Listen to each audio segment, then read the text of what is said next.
దీనత్వాన్ని మనం ఎప్పుడైతే దేవుని పట్ల చూపిస్తామో, ప్రాయచిత్తం కలిగిన హృదయం ఎప్పుడైతే మనకు వస్తుందో, దేవుడు ప్రతి పాపాన్ని క్షమిస్తాడు.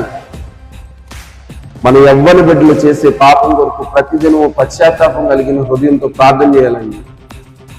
యమనులు తప్పక తప్పక తప్పక తప్పక చెడిపోతారు, లేదా తప్పక త్రుట్టిల్లుతారు అని బైబిల్ సెలవిస్తుంది. వారిని బట్టి ప్రార్థన చేయవలసిన అవసరం మనకుంది. నా యవన బిడ్డలు ఖచ్చితంగా నాశనంలోకి వెళ్ళిపోకూడదు. నా యవన బిడ్డలు సంఘంలో ఉపయోగపడాలి. నా యవన బిడ్డలు సంఘానికి రావాలి. దీని నిమిత్తమే నేను ప్రార్థన చేస్తున్నాను. ఒకరి నిమిత్తమై మనం ప్రార్థన చేసినప్పుడు అనేకుల నిమిత్తమై ఆ ప్రార్థన ప్రయోజనకరంగా మారుతుంది.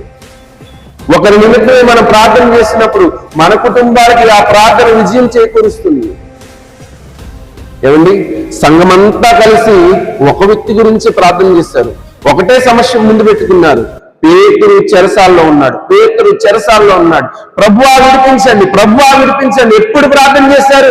అర్ధరాత్రి ప్రార్థన చేస్తా ఉన్నారు. ప్రభువా మా కాపరికి విడుదల కావాలి, చెరసాల్లో ఉన్నారు, విడుదల కావాలి, చెరసాల్లో ఉన్నారు, విడుదల కావాలి. ప్రార్థన చేస్తా ఉంటే ఎక్కడో చెరసాల్లో ఉన్న పేతురుని ఇక్కడ ప్రార్థన కదిలించింది. ఆ చెరసాల బద్దలైపోయిందండి. ఒక్క ప్రార్థన వారందరూ కలిసి ఐక్యతతో ప్రార్థన చేశారు. ఈరోజు నేను చెప్తున్నాను, నీ కుటుంబం కోసం నువ్వు ప్రార్థన చేస్తే ఎక్కడో నీ కుటుంబం ఖచ్చితంగా నా దేవుని చెంతకు వస్తుంది.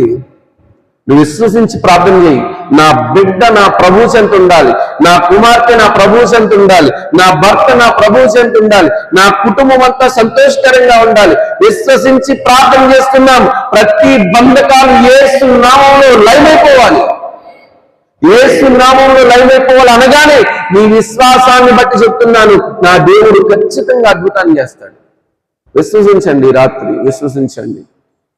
బిడ్డల పక్షంగానా, భర్త పక్షంగానా, కుటుంబం పక్షంగానా, వేటి పక్షంగా మీరు విశ్వసిస్తున్నారు? మీరు విశ్వసించిన విశ్వాసాన్ని బట్టి చెప్తున్నాను, నా దేవుడు ఖచ్చితంగా మీ జీవితాల్లో అద్భుతాలు జరిగిస్తాడు.